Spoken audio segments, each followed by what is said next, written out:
Tudo bem aí? Como é que vocês estão? O áudio está entrando? Como é que está o Wi-Fi? Como é que está o sistema aí de vocês? Tudo funcionando adequadamente? Dá um ok aí para quem está entrando, né? A gente vai ter uma live agora, uma live às 22 horas, com um tema extremamente legal para todo mundo, que é avaliações funcionais, avaliações físicas aplicadas a idosos, tá? O convidado da noite aqui é o Igor Conterato, que daqui a pouco ele entra aí e a gente vai conversar um pouquinho sobre o que é avaliar realmente idosos, tá bom? Que beleza, o áudio tá bom, não tá caindo sinal. A gente optou em fazer um horário ou mais tarde ou mais cedo. E o Igor, eu acho que ele gosta de tomar uns 10 banhos durante o dia e ele acabou tendo a opção de ficar no horário bem da noite. Ele tá levando ao pé da letra ele ficar se higienizando adequadamente. Então ele tomou já uns 10 banhos, passou álcool no pé, na mão, na orelha, e assim ele vai estar preparado aí para poder conversar com a gente com essa temática, tá bom? E o Igor depois ele se apresenta formalmente, falando quem ele é a linha de pesquisa que ele desenvolve. Hoje ele está em Salvador, mas ele ficou muito tempo em Natal. Ele vai falar um pouquinho da linha de mestrado e doutorado dele, mas obviamente que o tema central vai ser a avaliação. Então já chamo o pessoal, avaliação aplicada para idosos, tá bom?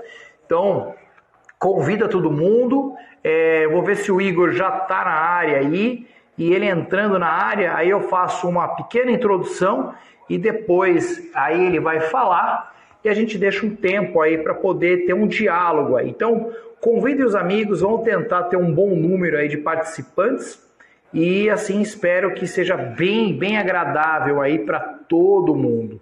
Vai ser um grande prazer aí estar com você. O Igão, ele comentou agora comigo que o sinal estava ruim na casa dele, eu acabei de chamá-lo aí. Igor, como é que está o teu sinal? Olha aqui no... Tá me ouvindo, Igão? Fala, Léo, beleza? Eu comentei que você tomou 10 banhos durante o dia, porque você se preparou com muita higiene para essa live, escovou os dentes, cortou o cabelo, aquele banner que não diz que o seu cabelo é daquele jeito, é desse jeito, então vamos meter bronca, né? Cara, que bannerzinho de cabelo lambido. Ele tá online, né? O nome dele é João Pedro. Ô, Arruda, você já foi hoje já, fi? Ah, tá de sacanagem? Minha internet tá boa hoje, rapaz. Vamos lá, seja bem-vindo aí, viu? Eu sei que a gente está numa constância de vários trabalhos aí de live, né? Que eu acho que é bem legal para a educação física. A gente teve até uma segunda-feira, acho que meio de surpresa, né? Foi essa semana, né, Igor? Foi, a gente trouxe bem legal. E hoje de fato, a gente conseguiu agora juntar as ideias e gerar uma live que eu acho que é a tua cara aí. O cabelo do Léo tá bonito, a franjinha dele. Então, você sabe que eu falei isso aí para todo mundo. Presta atenção, Arruda, olha só. O meu filho disse que eu tô careca. Eu não tô careca, eu tenho cabelo. E essa quarentena, eu tô apresentando mais cabelo. Até a barba tá crescendo, ó. Então eu tô numa coisa meio rústica. Então eu não sei até quando eu vou ficar assim, mas eu vou deixar ter trança. Para quem não sabe, eu já fui cabeludo, Igão. Você tem cabelo, ele só começa muito depois, né? Não, você tá enganado. Olha o topete aqui, ó. Ó, você não tem esse topete, ó. Tá vendo, meu? Isso aqui demora pra você chegar assim, viu? Bom, operações iniciais aí, e aí os amigos aí, pede pros teus amigos, seguidores aí, seguir a gente aí, acompanhar essa live que vai ser bem legal, né? Bom, vou dar uma introdução. Por que esse tema, né? Primeiro, aqueles que não me seguem, não seguem o Igor Conterato, por favor, é um trabalho lindo que o Igor tem desenvolvido no Brasil, principalmente na relação de grupos especiais, com foco também muito peculiar para a população idosa. Então, é uma pessoa que tem viajado o Brasil, é coordenador de pós, dá aula na graduação, dá aula em vários cursos e congressos. É um dos coordenadores também numa pós que eu também participo, se eu não me engano, né, da Valorize. Então, é um grande prazer aí ter você. Essa é uma referência não só para mim, mas para tanta gente aí que já teve a oportunidade de ser abençoado através do teu saber, né? Então, obrigado de novo pela oportunidade. É um horário tarde, mas acho que é um horário que todo mundo também está em casa, mais tranquilo, né? Eu acho que não tem aquela pressa daquela correria de live das 7 horas, que todo mundo está congestionado, e a gente vai ter um pouco mais de liberdade para falar. Então, Igão, se apresenta formalmente para a turminha, aí depois eu queria dar uma pequena introdução, para depois deixar você bem livre aí, para você fazer uma explanação, e depois a gente bate um papo aí com a turminha, tá bom? Só para o pessoal te conhecer. Perfeito. Pessoal, muito prazer. Eu espero que vocês, quem não me conheça, tenha o prazer de começar a me seguir e conhecer um pouco do meu trabalho. Eu estou em rede social desde 2016 e tenho trabalhado desde 2005 com idosos. Então, meu maior público, onde eu tenho artigos publicados, livros publicados sobre, é com o tema de idosos. Eu sou professor de educação física, tenho mestrado em fisioterapia e doutorado em saúde pública. Então, durante toda a minha graduação, pós-graduação, eu trabalhei com idosos e não tem como você trabalhar com idosos e não falar de hipertenso, e não falar de diabético, e não falar de obeso, e não falar de indivíduos com osteoporose, com sarcopenia, com fragilidade, com demência, Parkinson, problemas neurológicos, problemas demenciais cognitivos. E aí é óbvio, né, que se eu quero ser uma referência em idosos, eu preciso saber também dessas outras doenças, por isso o meu nome ficou ligado também à questão de grupos especiais. O foco é idoso, mas obviamente que para saber de diabético, hipertenso e obeso, eu preciso entender a fisiopatologia. E aí foi onde eu fui mais estudar. Hoje a gente vai falar de um tema que eu gosto muito, que é de avaliação para idosos. Então, quando se fala de avaliar idoso, eu ainda vejo muita gente prescrevendo treino meia boca para idoso porque não avalia. Ainda vejo muita gente que prescreve treino a partir de dobra cutânea. E eu acho o fim da picada, porque eu nunca vi ninguém prescrever um treino a partir de dobra cutânea. Eu vejo muita coisa assim que as pessoas nem sabem como avaliar. Quer um exemplo clássico? Eu tenho um livro, um e-book, que eu publiquei com ISBN, tudo certinho, que eu escrevi ele no final de semana do Carnaval, ano passado, aqui em Salvador. Eu escrevi esse livro, fiz um e-book, ele tem 48 páginas, são 12 ou 13 testes funcionais, e que eu aplico nos idosos que eu avalio. Hoje eu não trabalho mais como personal, foi uma escolha minha. Eu não trabalho com personal mais porque eu decidi cuidar da minha profissão, na verdade dos profissionais, estudantes e profissionais de educação física, para que eles possam então cuidar de idosos. Então foi uma escolha minha, mas eu avalio muito os idosos. E eu tenho uma aluna que ela é uma aluna de consultoria, que eu vou e avalio ela uma vez a cada mês, a cada 2 meses, a cada 3 meses, vai dependendo daquilo que eu vou avaliar. E eu cobro R$400 para ela. Eu vou lá, fico 1h30 avaliando ela, venho para casa, trabalho umas 2 horas para montar toda a avaliação, todo o diagnóstico e envio para ela. 3h30 de trabalho, eu cobro R$400 por mês. É isso que eu faço. Na verdade, não por mês, mas por vez que eu vou lá. Tem uma outra aluna que cobra R$400 também e que, pasme, ela tem personal. E um dia eu falei pro personal, falei, velho, por que você não compra o meu e-book que custa R$15 e avalia ela com o meu e-book que você vai conseguir o dinheiro que eu tô ganhando de você? Aí ele virou e falou, ah, cara, mas é que eu vi lá que você falou, eu vi o sumário, porque ele me segue. Eu vi o sumário, mas é muita coisa.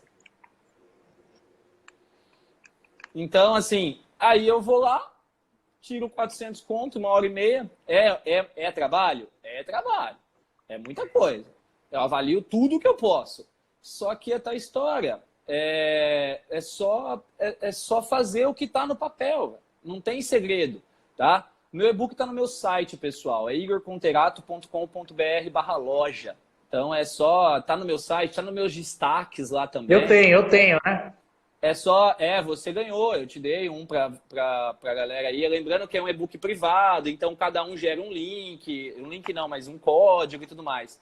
É um e-book que eu gosto muito e que eu tava pensando esses dias, depois que você me chamou, que eu comecei a pensar, na verdade. Eu falei, poxa, eu vou aumentar esse e-book, porque hoje ele está com 48 páginas e facilmente colocando outros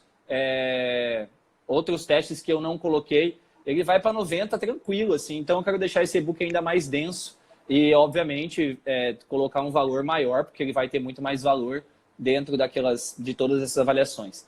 Mas é sensacional, eu gosto muito de trabalhar com esse tipo de tema, porque inclusive é o tema de uma parte do meu curso online, que é onde eu falo muito de avaliação funcional para idosos também, mas aí é como se fosse o e-book, só que é explicando, né? Aí eu explico cada um deles. Não, esse é o e-book de R$15. Dá uma olhada no meu site lá, tem tudo lá, tá? Bom, o tema é sensacional. Eu não consigo ouvir muito com os dois. Mas tá bom o áudio, né, Igão? Eu tô ouvindo bem. Perfeito. Então vamos lá. Eu queria dar uma introdução, Igão, aí depois a gente joga a peteca para você. E se eu tiver errado em alguma colocação, você tem muito mais autoridade aí para falar, né? O tema para mim, idoso, é algo fascinante, né? Eu trabalhei com idosos durante quase 14 anos como personal. Então atuei acho que uns 20 e poucos anos como personal. E o meu foco também foram idosos, né? Idosos e também pessoas que buscavam outros objetivos. Mas eu trabalhei com grande população idosa, octogenária para cima. Era uma opção minha. E foi minha a gente que dissertação trabalha... de mestrado. Hã? Foi minha dissertação de mestrado, octogenários. Os meus artigos todos publicados, a grande maioria deles, 90% são com octogenários. Eu gosto muito porque ali você é obrigado a estudar fisiopatologia, porque é difícil você... Isso é um papo que a gente vai ter até. O que é considerado um idoso saudável, o que é considerado um idoso não saudável, né? O que é considerado o idoso condicionado e um idoso que ainda deve melhorar mais a sua parte funcional. E aí, partindo disso, Igão, eu queria tentar ver, pelo menos assim, uma abordagem sucinta que eu tenho sobre esse tema para poder trazer uma introdução para a turminha aí. Eu acredito em 4 possibilidades que a gente chama de domínios funcionais aí sobre a qualidade de vida do idoso. Eu acho que você sabe tanto quanto eu. A gente tem um domínio chamado da cognição, que envolve principalmente relação demência e comprometimento também ligado à memória e doenças neurodegenerativas. A gente tem também um aspecto da emoção, que envolve o humor, que tem aquela perspectiva da ansiedade, da melancolia, da angústia e o quadro fisiopatológico da depressão. A gente tem o quadro também, o terceiro domínio, que eu também identifico, que é a mobilidade, o domínio funcional da mobilidade, que traz uma perspectiva também de cuidado e de análise. Então, olha quanta coisa a gente já falou, né? Da cognição, que é um domínio funcional, que eu sei que você avalia também, porque, quer queira ou que não, eu consegui ler o teu e-book em 20 minutos. Ele é tão gostoso, foi muito gostoso. É fácil. E exatamente é isso. Então, a gente tem o domínio da cognição, o domínio da emoção, que são as partes volitivas aí, volitivas no sentido de emoções, sentimentos, a mobilidade e a comunicação. A comunicação, a gente que trabalhou com idosos octogenários, né, é vista claramente na dificuldade já de ouvir direito, né, de se comunicar direito com o próximo. E aí cria uma privação, cria um isolamento, até por essa questão do domínio funcional aí. E aí, eu lembro de eu não sei como pronuncia o nome dele, você me corrija, aquela figura emblemática que criou classificações funcionais, é Spirduso, né, assim que pronuncia? Não sei se você lembra. É Spirduso, na verdade. Eu acho que ele tem um acento no I. Não sei. E Deixa ele eu te contar só uma história sobre isso, rápido. Claro. Essa questão de pronúncia, eu sou tão péssimo. E aí isso é importante para contar para todo mundo que está aí. Eu fiquei um tempo fora e eu fui conversar com a minha professora. Eu fiz aula de inglês 6 meses. E eu sei ler inglês. Eu aprendi a ler inglês na raça. Eu aprendi escrever inglês na raça e aprendi a falar inglês na raça. E aí eu fui conversar com a professora e aí eu virei e falei assim, não sei o que, muscle. Ela olhou pra mim e falou, sorry? Aí eu, muscle, professora. E fiz assim. Aí ela, macho. Aí eu, fala macho. Então assim, eu sou o pior dos caras com relação à pronúncia. Então, como diz aí, somos dois. É isso. Aí ele classificou, né, o que ele chamava de classificações funcionais relacionadas ao idoso. que é utilizado ainda em muitos núcleos aí, que é atividade de vida diária, atividades básicas da vida diária, atividades intermediárias da vida diária e atividades avançadas da vida diária. E nesse ponto, aí abre já um leque de possibilidades, porque se envolve 4 domínios funcionais e envolve atividades básicas, atividades intermediárias e atividades avançadas, eu não consigo identificar que avaliar idoso seria somente no aspecto motor, por exemplo, porque ela envolve, pelo menos, aspecto biopsico-sociocultural. Ela envolve uma visão de integralidade para poder avaliar o idoso. Em outras palavras, você avalia até a parte ambiental no qual o idoso está inserido. A família, por exemplo. Como é que ele se coloca na família, como que ele se enxerga na família. Questão financeira, será que isso também não influencia no idoso? Hoje, por exemplo, a nossa geração, talvez não a minha e a tua, mas a nossa, acho que sim, a gente vai sofrer um mistério. Será que a gente vai conseguir se aposentar? Esquece. Será que a gente vai conseguir ter um valor que nos sustente com 80 anos, como nossos bisavós e avós tiveram? Então, isso vai gerar o quê? Mais estresse, mais angústia, mais depressão? Provavelmente sim. Então, você vê quanta coisa pode ser já pensada nessa perspectiva de avaliar idoso. Obviamente que a gente poderia também relacionar isso, Igor, a parte da capacidade muscular do idoso, que vai sofrendo o efeito do envelhecimento, que aí envolve o que a gente chama de alterações metabólicas, que envolve alterações neuromusculares, que envolve as alterações energéticas, envolve as alterações voltadas também à parte miogênica do músculo, que vai levando, então, um comprometimento que a gente chama de perda de capacidade funcional, que ela interfere a baixa qualidade de vida desse idoso e as suas dimensões, e também interfere na parte física do idoso, na sua independência. Ele passa agora a ter uma dependência muito maior, isso é muito ruim, e ele acaba também trazendo uma grande, um pesar e um descontentamento da manhã. Em outras palavras, ele tem menor expectativa de vida, ele espera mais a morte do que um idoso que tem uma capacidade muscular ou voltada à saúde mais sensível às modificações baseadas no treinamento. E aí tem aquela famosa pirâmide, que eu acho muito legal para introduzir para você depois, só falar de avaliação. Eu estou dando perguntas aí para você já começar a pensar, aí não fica falar para a turminha aí. A gente pode criar uma base de uma pirâmide baseado em dois conjuntos que estão interligados numa engrenagem aí. A mortalidade associada a comorbidades, né? Ou seja, a mortalidade relacionada às doenças aí, que afetam também o idoso. E a gente percebe claramente que a literatura tem apresentado para a gente que a perda da capacidade de força muscular e também a massa muscular, ela tem uma relação direta com o quê? Comorbidades e precocidade da mortalidade, principalmente na relação da força muscular, que a gente chama de processo dinapênico aí, né? O quanto que a dinapenia, hoje ela está sendo bem vista pela área nossa do treinamento, a importância de melhorar a força para o idoso no sentido funcional e no sentido de evitar comorbidades e mortalidade. Então, o que a gente pode pensar desse cenário todo? Baseado nisso, como que a gente pode agora, através desse bate-papo aí, que vai levar acho que uns 20, 30 minutos, puxa, o que é importante para um personal que não vive dentro de uma comunidade científica, mas que tenha todo agora o respaldo que você tem, que você poderia dar orientações básicas para poder falar.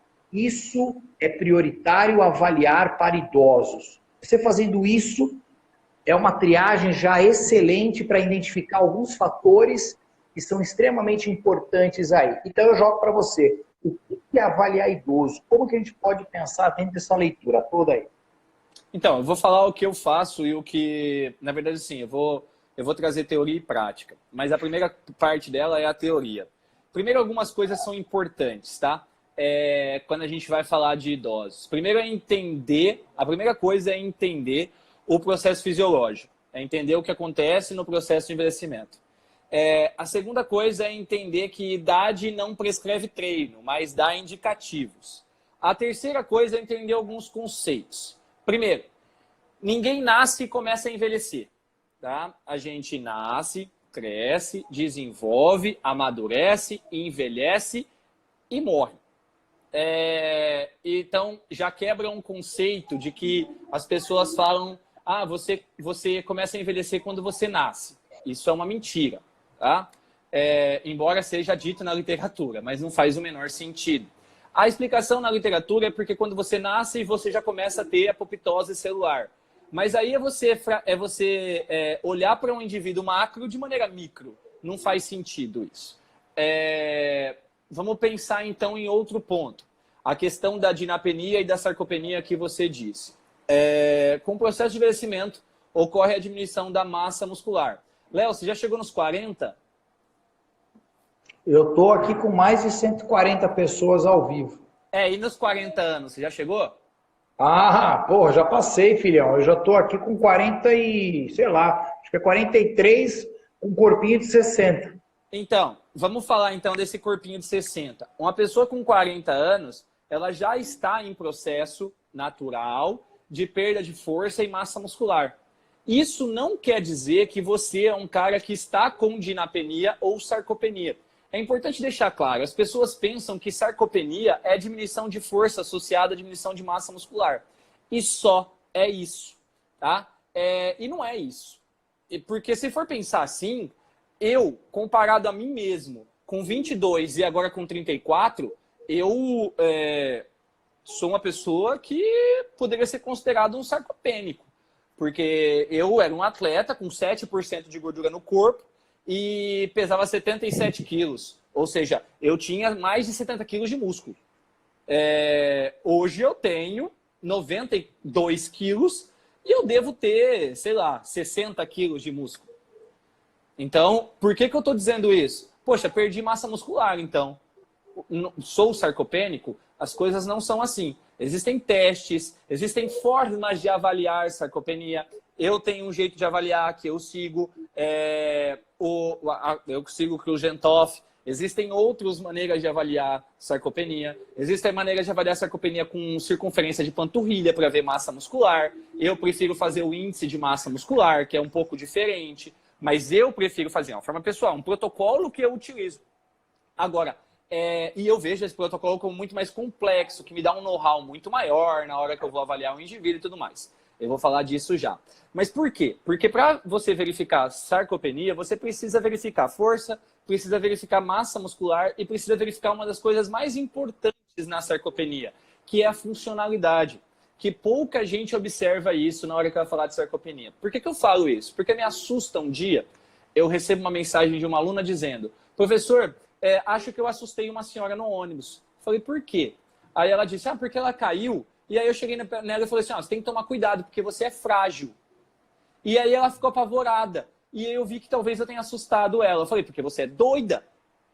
Não é isso que se fala para uma pessoa. Primeiro, porque como você vai dizer que ela é frágil sem avaliar a fragilidade? Boa. Não tem como você dizer. E muitas vezes a pessoa, ela é sarcopênica e não é frágil. Muitas vezes não, a maioria das vezes. Por quê? Porque é um estágio. Olha só, eu perco força, eu perco massa muscular, eu perco funcionalidade, eu me torno sarcopênico, eu fico frágil. É isso. Então, essa é a sequência normalmente que ocorre. O que isso me traz, então? Me traz que, poxa, eu não preciso começar com avaliação de fragilidade.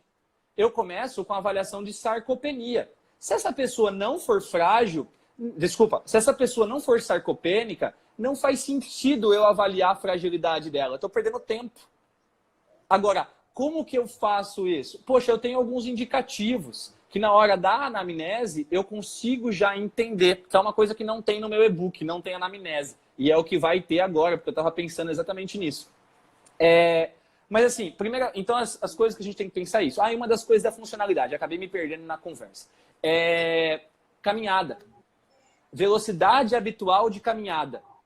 A gente tem algumas coisas diferentes, eu vou chegar nelas, mas a gente tem algumas coisas diferentes. Quando eu falo de velocidade habitual de caminhada, é uma pista de 5 metros, onde eu avalio a velocidade de caminhada nos 3 metros do meio. Ou seja, eu tiro o primeiro metro, tiro o último metro, eu coloco isso muito no livro, no e-book, é bem didático.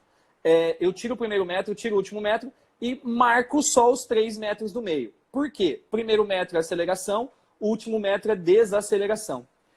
E além do que, se o idoso faz uma pista de 3 metros, ele começa, beleza, mas ele nunca passa os 3 metros, ele sempre termina antes, ele sempre para antes de acabar os 3 metros. Então se faz uma pista de 3 metros, de 5 metros, onde você mensura os 3 metros do meio. E você vê velocidade habitual de caminhada. E você estipula não, e existe um ponto de corte de 0,8 metros por segundo.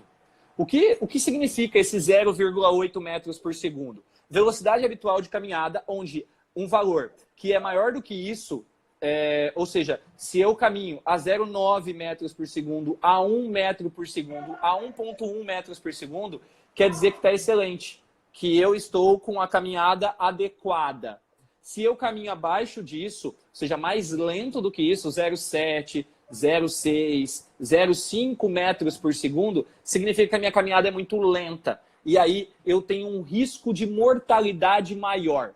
Você deve chegar e falar assim, poxa, mas por que eu tenho um risco de mortalidade maior ao fazer uma simples caminhada? Sequência lógica. Eu tenho uma pessoa que caminha devagar, eu tenho uma pessoa que tem pouca mobilidade, eu tenho uma pessoa que tem pouca força de membro inferior e pouco equilíbrio, eu tenho uma pessoa mais debilitada fisicamente, que provavelmente também tem uma relação mental diminuída, porque ele é uma pessoa que não está mais realizando as atividades básicas, as atividades instrumentais da vida diária, ele é uma pessoa que as pessoas começam a fazer tudo para ele com a desculpa de que estão cuidando. E é óbvio que eu entendo que a família tenta cuidar e tenta cuidar da melhor forma possível, mas não necessariamente é cuidar. E aí o que acontece depois disso? Queda. E o que acontece com a queda? Uma pessoa que tem baixa força, baixa massa muscular, porque caminha devagar dessa forma, ele vai fazer então com que ele tenha uma chance maior de queda e com o impacto dessa queda, ele tenha uma fratura. Porque se ele tem pouca massa muscular para proteger aquela ação do osso, e outra, se ele tem pouca massa muscular, eu tenho pouca retração. Quando eu tenho pouca tração, desculpa, não é retração, é tração. Quando eu tenho pouca tração, eu diminuo a quantidade de piezoeletricidade. Então eu diminuo a calcificação. Então eu começo a aumentar a perda de massa óssea. Então eu tenho uma chance maior de osteoporose. Caiu então, fratura. Se ele fratura, ele precisa ficar acamado. Tudo isso que eu acabei de falar, então, é potencializado. E aí, eu tenho um indivíduo que talvez nunca mais saia da cama. E se sair da cama, ele vai ter ainda mais dificuldade, declínio de mobilidade. Olha como é o processo para você avaliar. Para isso, eu preciso saber sarcopenia, eu preciso ver densometria óssea, eu preciso analisar qual é o equilíbrio estático dessa pessoa, para poder verificar o equilíbrio dinâmico também. Então, tudo isso pensando numa coisa simples, não pode cair. De imediato, assim. Agora, algumas coisas são importantes na hora que eu falo da queda. Eu preciso verificar a acuidade visual, porque o idoso que enxerga menos, ele tem uma chance maior de queda. Lembrando que idoso, dentro do processo de envelhecimento, ocorre o ressecamento Jesus, esqueci o nome, me ajuda. Dentro do zóio, como chama? Da retina, você está falando? Da retina, obrigado. Ocorre o ressecamento da retina. E aí, isso diminui o poder de você ter compressão e dilatamento da pupila na hora de luz ligada, luz apagada. Somado a isso, eu tenho uma dificuldade maior de enxergar. Somado a isso, eu tenho uma diminuição de velocidade, diminuição de potência, que qualquer tipo de desequilíbrio vai fazer eu levar à queda. E somado a isso, eu tenho um fator externo muito importante dentro da casa do idoso. A porra do tapete. Porque idoso tem fixação. Eu gosto de brincar com isso. Idoso tem fixação por tapete. Cara, tapete e bichinho de estimação. Eu moro no Nordeste. Você tá ligado como é o Nordeste, né? O verão aqui é 23 graus. Desculpa, o inverno. O inverno aqui é 23 graus. Tipo, se fizer 20, extingue-se a vida na Bahia. E aí, o que acontece? O cara me coloca um tapete do lado da cama, me coloca um tapete na porta do banheiro, me coloca um tapete dentro do banheiro, que só serve para limpar o mijo do velho que derruba na frente da privada, e aí ele acorda de madrugada. Você vira para ele e fala assim, mas por que tem um tapete do lado da sua cama? Aí ele fala, é para não pegar friagem. Que friagem, pelo amor de Deus? Se é em São Paulo, que faz 7, 2, -1, eu até entendo. Agora, Salvador, Nordeste inteiro, tá maluco. Mas tudo bem. Aí o que acontece? Isso é potencializado por questões externas. Em outras palavras, estamos falando de avaliação. Então não basta eu avaliar esse idoso fisicamente se eu não avalio o ambiente em que ele vive. Tá? Por exemplo, mudar móveis de lugar. Meu sogro e minha sogra, eu chegava lá, cada hora a casa estava de um jeito. Aí um dia eu falei assim, deixa eu falar um negócio pra vocês. Para. Mas é que a gente enjoa. Para de ficar mudando móveis do lugar. Porque a gente entende que o móvel está naquele lugar. À noite, nem sempre a gente liga a luz. E aí se você sabe onde estão os móveis, você anda sem precisar enxergar. Agora, quando você não sabe, aumenta o risco de queda. Então, tudo isso precisa ser avaliado. A questão cognitiva, e aí a gente tem o Mini Mental, e aí no e-book eu falo muito disso. Eu dou o teste, eu falo o teste, mas eu falo qual é a aplicação desse teste. Como a gente tem que observar cada questão. Porque, por exemplo, o próprio Mini Mental, então, eu entendo você, Analice, né? Eu entendo você, Analice. No Sul ainda se faz necessário, mas existem tapetes que são maiores, mais difíceis de escorregar. Agora, você vai falar, eu falo de um teste que vê a cognição, Mini Mental, por exemplo. Eu vou avaliar a pessoa para ver cognição. Mas tem algumas perguntas no Mini Mental que para mim não faz sentido. Porque, por exemplo, eu sou uma pessoa com mais de 11 anos de escolaridade. São 30 pontos no Mini Mental. Se eu errar 2, eu já sou considerado uma pessoa com um declínio cognitivo. Ele não fala se esse declínio é acentuado ou não, só fala que é declínio. E aí, eu vou avaliar essa pessoa. Uma das perguntas do Mini Mental é, você sabe que dia da semana é hoje? Outra pergunta é, sabe que dia do mês é hoje? Eu vou ser bem sincero para você, Léo. Uma pessoa aposentada há 10 anos, há 20 anos, há 5 anos que seja, ela não sabe que dia é hoje. Ela não sabe que dia da semana é. Ué, vê agora, todo mundo aí sabe que hoje é quarta? Assim, ó, rápido? Todo mundo aí sabe que hoje é dia 1º de abril porque o Instagram hoje pipocou de mensagem mentirosa. Tá? Então, assim, sabe que é dia 1º de abril. O velho sabe o dia 5, que é o dia que vem a aposentadoria. Do restante, ele não sabe que dia da semana que é. E aí, se eu erro 2, pronto, tem um declínio cognitivo. Então, a gente tem muitas coisas para ponderar. Não basta, e eu gosto muito, porque nesse e-book, inclusive, eu coloco a avaliação e interpretação dos resultados. Porque não basta só eu olhar o resultado, eu preciso saber interpretar aquele resultado. Pô, será que ele não errou por causa disso? Será que ele não errou porque ele já não se importa em que dia? Porque eu cansei de perguntar isso. Eu fiz isso na minha dissertação com 135 idosos octogenários, com mais de 80 anos. Eu avaliei idoso com 95, 97. E aí, assim, eu entendo que ele não vai saber. Agora, é diferente de você avaliar um idoso com 11 anos de escolaridade, por exemplo, e você chegar uma pergunta para ele você sabe que dia da semana é hoje? Ele fala, não sei, filho, é quarta, quinta? Ou ele fala assim, domingo. Não, peraí, você está indo trabalhar lá, não é um domingo, porque domingo você não iria. Então, para isso,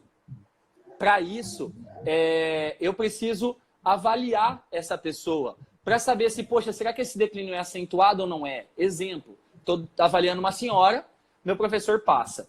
Aí ele fala assim, tchau, dona X, não lembro o nome dela, tchau, dona X, fica com Deus. Aí ela olhou para ele e falou assim, fica com Deus, meu querido, Feliz Natal.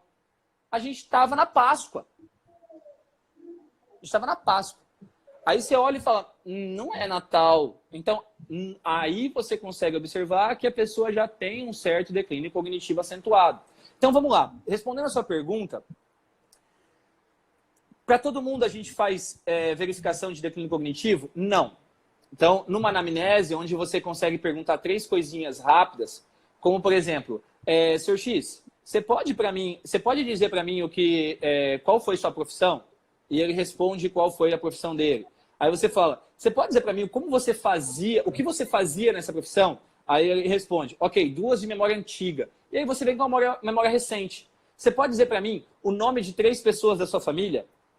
E aí ele vai dizer o nome de 3 pessoas da sua família. E o nome dos seus netos? Aí ele diz o nome dos netos. Não, essa pessoa não tem declínio cognitivo. Eu falo isso porque às vezes a gente força algum tipo de questionário com essa pessoa, que ela olha e fala assim, ô filho, sério que você está me perguntando isso? Tipo, para ele é uma idiotice. Então, é desnecessário e causa até um desprazer no indivíduo de realizar o teste. Além disso, testes funcionais. E aí, quando eu falo de testes funcionais, Léo, eu não consigo pensar em outra coisa. Bateria de Hickley-Jones.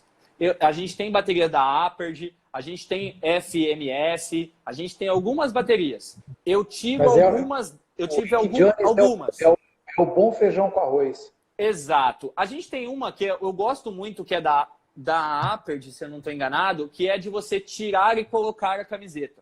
Eu gosto muito dessa, porque eu acho que essa tem uma questão funcional muito forte. Muito. Faz parte. Agora tem algumas de, pega essa caixinha, vira. Puta, é um saco isso, não faz sentido. Não, mas é para ver destreza motora fina. Tá, meu filho? Na hora de um treinamento funcional, tá? Na hora de um treinamento funcional, eu vou priorizar a motora fina lá na frente. Eu vou priorizar a parte de força de membros inferiores, parte de força de membro superior, parte de equilíbrio dinâmico. Motora fina é uma parte muito pequena dentro de um construto de treinamento funcional que se faz. Maísa, só te respondendo... Tá. É Mari, né? Desculpa, a Mari Sacramento está perguntando assim, e aí, a gente deve explicar a importância dos testes para os idosos? Já pergunta legal. Beijo para todo mundo aí de Vitória da Conquista, beijo para a Mari, para o Rodrigo, para todo mundo aí. Ô Mari, só para deixar claro, é claro que sim, a gente tem que explicar, tá? A gente tem que explicar o teste que a gente vai fazer, para que ele serve, para tudo. A gente tem que explicar. Até porque, eu não sei qual é o tipo de público, mas normalmente o público que eu atendo é um público de uma condição financeira boa. Pelo menos a família é. Então eu tenho que explicar para eles, não tem como. E aí, a gente vem para o velho e bom feijão com arroz, como você estava dizendo, que é a bateria da Hickley-Jones, que é a que eu coloco no livro, no e-book. Só que eu dou uma interpretação toda minha para cada teste. Por quê? Legal. Cara, experiência. Na bateria da Hickley-Jones, por exemplo, o primeiro teste é o teste de sentar e levantar. Ela é feita nessa ordem. O primeiro teste, então, força de membros inferiores. O protocolo fala que a cadeira precisa estar encostada na parede. Faz um teste de velocidade de repetição, porque é um teste de velocidade de repetição. Faz um teste de velocidade de repetição em sentar e levantar com um idoso grande e coloca uma cadeira encostada na parede para você ver na primeira repetição, a hora que ele sentar, se ele não vai dar com o coco na parede. Agora, faz isso na prática primeiro, você vai ver a dó que vai te dar. Porque o idoso vai dar com a cabeça na parede na hora de sentar. Então, o que eu falo, não coloque na parede. Então, o protocolo ele é adequado, mas eu não utilizo exatamente o protocolo. Um outro ponto, Léo, que é o que eu trato muito no e-book, né? Como que você vai avaliar um idoso e depois de 2 meses você verifica sentar e levantar com ele de novo e ele levanta 2 vezes só, a mais do que na primeira. E aí você chega para ele assim, olha, seu X, você levantava 13 vezes e agora você levanta 15. Antes você estava no percentual 40, agora você está no percentual 55. Olha como você melhorou. O idoso vai olhar para você e falar assim, 2 repetições só? Entendeu? Número. Que número diz para o idoso? Ele quer saber muito mais do que número, ele quer ver de maneira qualitativa. E aí a tua história, a gente filma tudo que a gente faz. Você vai num show, você filma o show. Você vai numa balada, você filma a balada. Tudo você filma. A avaliação você não filma. Não faz sentido. Então, o que eu faço? O que eu coloco? Avaliar? Beleza, vamos avaliar. Então, a gente vai filmar. Filma o teste aqui, depois de X meses a gente filma o teste aqui. Sabe por quê? Porque às vezes o idoso levantou 2 vezes mais. Mas antes, ele levantava fazendo pêndulo com o tronco para poder melhorar a parte, para facilitar a mecânica nos membros inferiores. Depois de 2 meses, ele levantou só 2 vezes mais. Só que agora ele levanta com o tronco paradinho. Ele faz força só nas pernas. Coloca uma imagem do lado da outra e mostra para o idoso. E fala assim, ó, seu X, se liga na diferença. 2 repetições não é nada para mim. Se liga em como você está levantando agora. Então ele muda a maneira de olhar o teste. Ele fala, porra, olha como eu levantava, que coisa feia. Olha como eu estou levantando bonitinho agora. Aí você fala, então, isso aqui é por causa desse exercício aqui. Isso aqui é por causa disso aqui. Nananana. Então você vai trazer ele muito mais para um teste qualitativo do que para um teste quantitativo. Tá? Isso é importantíssimo. Agora, pessoal, para isso, eu preciso ter isso aqui que eu estou tendo agora. Um tripézinho, que eu vou lá no Xing Ling e compro um tripé e pronto. E uso esse tripé. Não tem conversa. Porque eu não vou ficar filmando o idoso enquanto ele está fazendo um teste de repetição máxima. Tá? Então, isso é importante a gente pensar. Então, quando eu falo isso tudo de teste, e aí, dentro da bateria de Hickley Jones, então a gente tem sentar e levantar, primeiro teste. Segundo teste, flexão de cotovelo, que é bíceps, força de membro superior. Terceiro teste, e o mais difícil deles, é capacidade cardiorrespiratória, que eu prefiro 1000 vezes fazer marcha estacionária do que caminhada de 6 minutos. Por quê? Porque dentro do ambiente de academia eu tenho pouco espaço e o teste de caminhada de 6 minutos exige uma pista de 20 metros demarcada a cada 5 metros. Além disso, já tentou fazer teste de caminhada de 6 minutos com idoso? Eu já fiz com mais de 500. Sabe o que acontece? Ele quer conversar com você na hora do teste.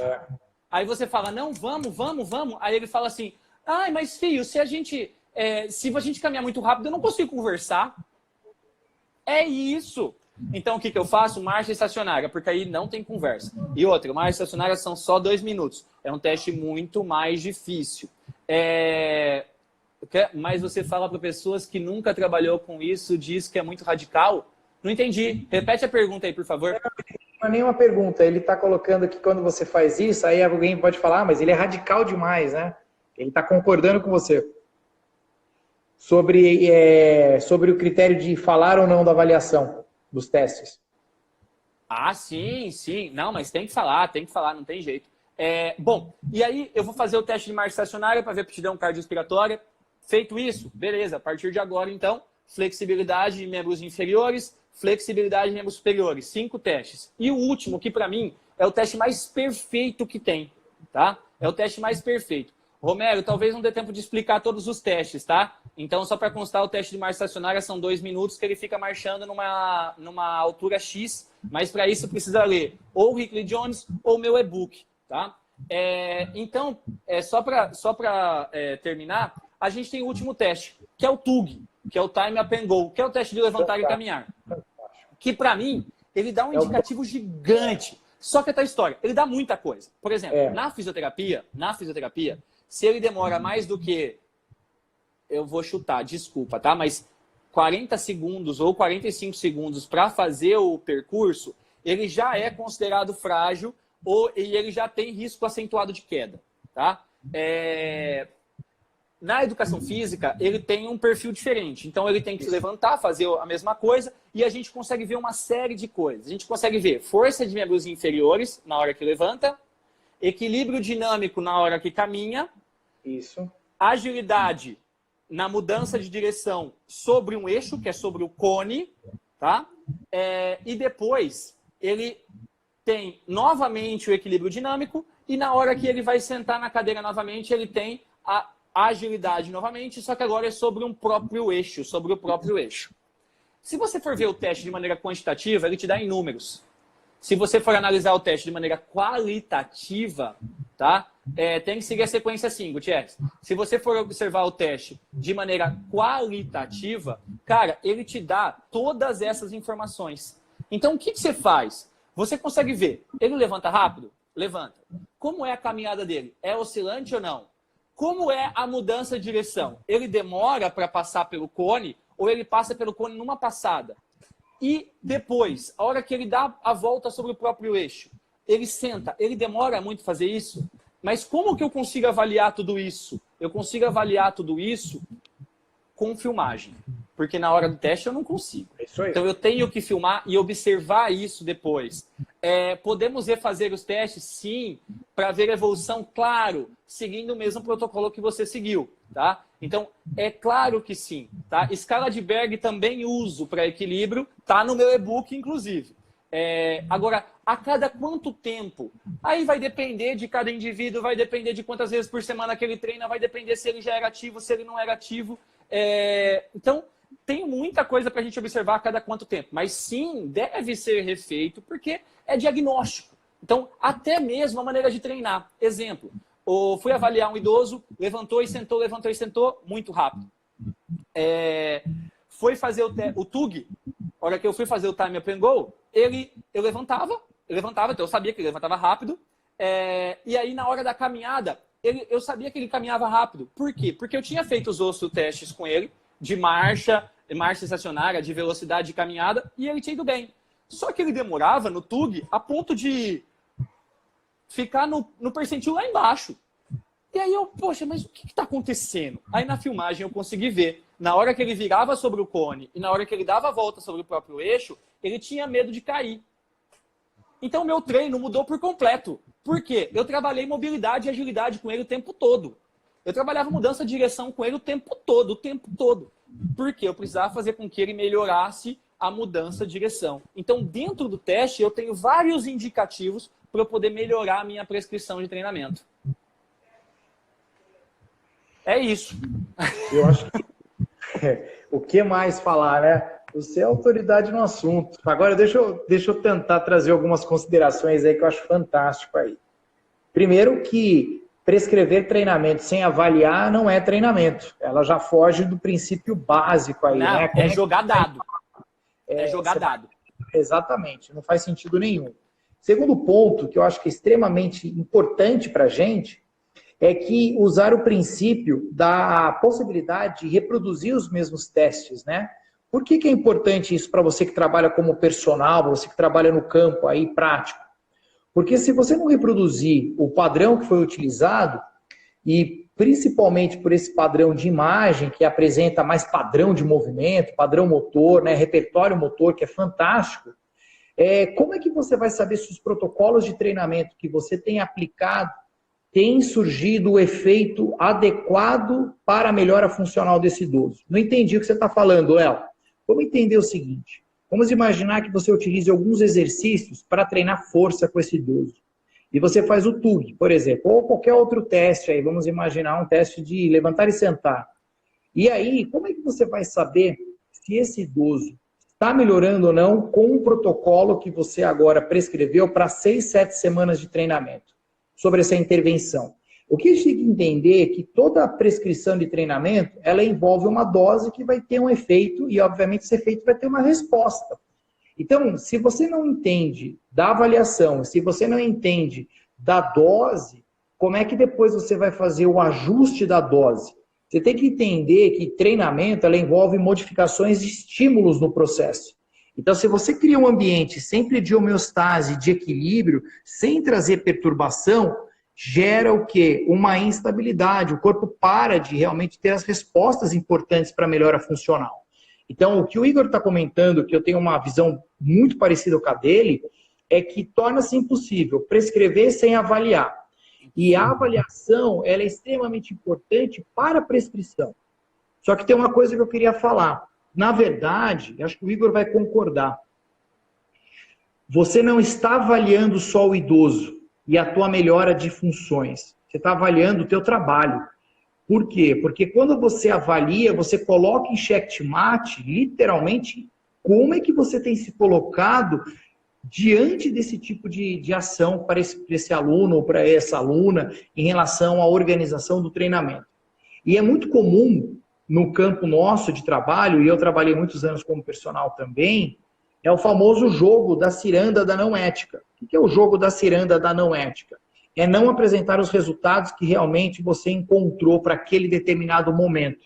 O aluno ele não teve uma melhora nem de repertório motor, nem de qualidade motora, em nenhum aspecto, mas você fala que ele melhorou. Aí talvez você use a justificativa. Ah, mas isso é importante para aspecto motivacional.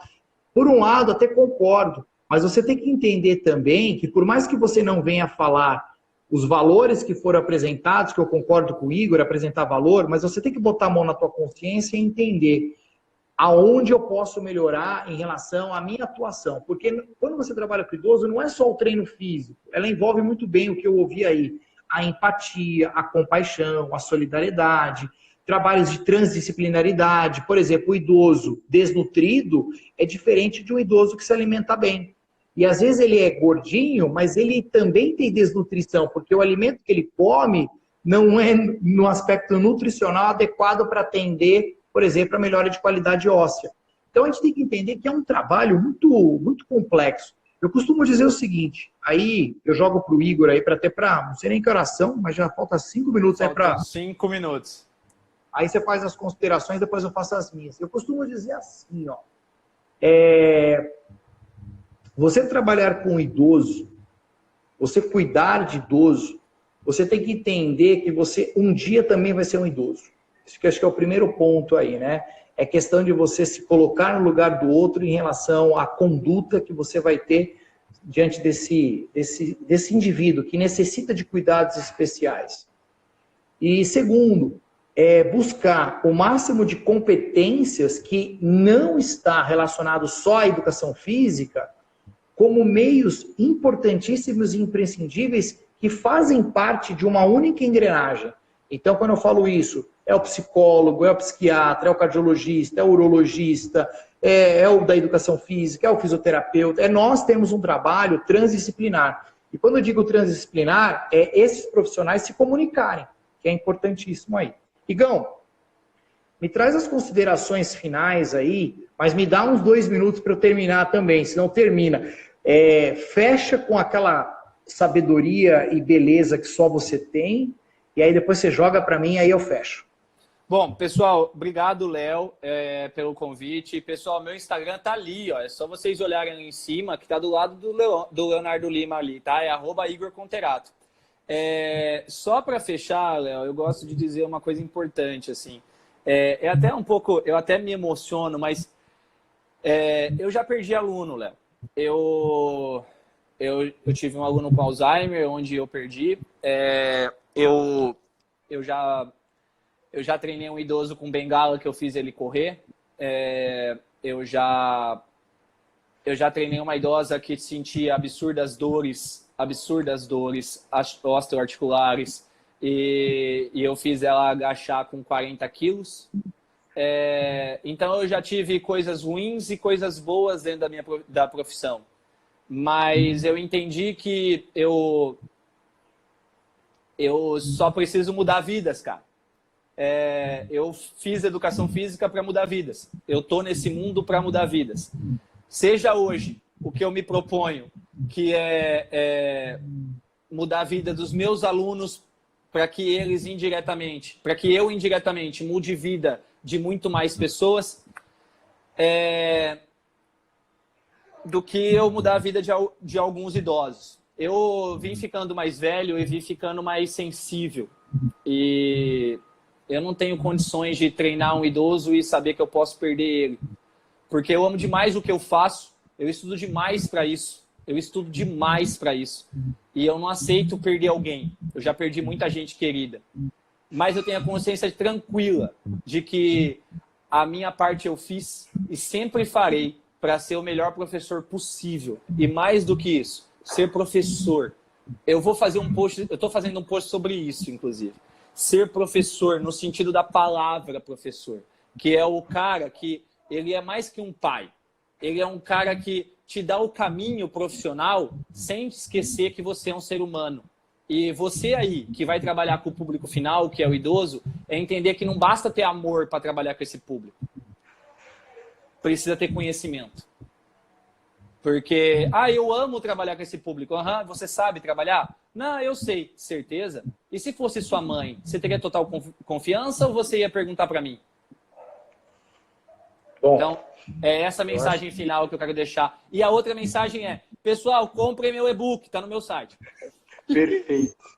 Gente, eu tenho minhas considerações finais aí para fechar, dizendo que semana que vem, se Deus quiser, vai ter uma live class aí que eu vou ter oportunidade também de estar levando a vocês, que é idoso, doença mental e exercício físico. Então eu vou estar falando sobre isso daí. E aí eu queria pegar a deixa nesse 1 minuto final, agradecer a Deus pela tua vida, agradecer todo mundo que está aí, e dizer que, de fato, ser professor e pela oportunidade que eu tive também de estar com muitos idosos e, infelizmente ou felizmente também, eu acabei acompanhando muitos até o óbito, mas Deus é bom nesse sentido, porque Ele faz o quanto que pessoas são importantes, né, para a nossa vida. Importante significa trazer para dentro de si. Então, quando alguém é importante, é porque você está trazendo de fora para dentro do teu coração. Isso é eterno.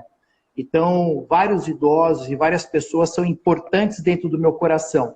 Por isso que a gente não quer ser famoso. Eu sempre falo isso. Nós queremos ser importante na vida do próximo. Que nós venhamos estar na vida do próximo para trazer um legado. E, por fim, professor é ser luz. Alguém aí já deve ter ouvido eu falar sobre isso. Professor é ser luz no sentido mais forte que existe. Por que professor é luz? Existe até uma analogia do professor numa vela, né? Ele trazendo e pingando o saber dele na vida dos outros. A luz significa que as pessoas estão não enxergando os caminhos aí. E o professor ele dá a possibilidade dele enxergar direcionamentos que vão trazer uma possibilidade de melhora na vida dele. Curiosamente, quanto mais ele se aproxima do professor, mais ele se enxerga. E ele tem possibilidades de crescer e de se ajustar, de se conhecer através da luz do professor. Agora, o professor ele corre o risco, né? Ele corre o risco porque ele pode se encher de vaidade e arrogância. Por isso que o bom professor, ele precisa de outros professores, para que a luz de outros professores possam resplandecer também diante da escuridão que esse professor tem. A gente está num processo de construção. Em outras palavras, ninguém é perfeito. E se ninguém é perfeito, a gente precisa um dos outros aí para nos enxergarmos, né? Então, o que eu quero desejar para vocês aí que estão nos ouvindo nessa 30 segundos finais aí? Que você possa ser luz na vida de vários idosos, que você possa ser luz na vida das pessoas e que nós possamos nos iluminar para que venhamos enxergar as nossas falhas, os nossos defeitos e ser agraciado pelo veículo do perdão, pelo veículo da graça, da compaixão e caminhar todos juntos. A educação física é isso. A educação física é um monte de gente num processo de construção que dependemos uns dos outros. E, de fato, lá em algum lugar, ninguém vai ser chamado de especialista, mestre, nem doutor. Mas pode ter certeza que vai ser chamado pelo teu nome quando você, de fato, leva o teu legado e o teu chamado com compromisso diante de Deus para as pessoas. Então, Igor, que Deus abençoe você, que Deus abençoe todos aí que nos acompanham. Espero compartilhar em cursos aí presenciais e o Igor também. É a nossa honra fazer isso, é o nosso legado, é o nosso compromisso. Vou deixar a live salva aí durante 24 horas. Depois eu deixo lá no YouTube, tá bom? Vamos estar junto em outubro, hein? A gente vai estar num curso prático, eu e o Igor aqui em São Paulo, avaliações e saúde cardiovascular e avaliação de dor. Vai ser uma coisa gostosa, vai ser prática, 100% prática. Vai ser hipertensão, não vai? Ou diabetes. A gente inventa uma doença nova, a gente inventa uma doença nova. Gente, beijo no coração, printem a tela. Gente. Obrigado. Marca o Igor, tá bom? Printa a tela, compartilha para todo mundo aí. Tá bom? Beijo no coração. Igor, obrigado, viu? Obrigado pelo carinho. Tá bom? Tchau. Gente, obrigado. Fiquem com Deus. Acompanhem lá o trabalho do Igor. Entrem na minha bio, entrem no meu Telegram. Enfim, tamo junto aí. Me emociona falar desse assunto, mas me emociona saber que todos aí estão caminhando na mesma direção, que é cuidar das pessoas. Beijo, fiquem com Deus. Abraço. Tchau, tchau, pessoal.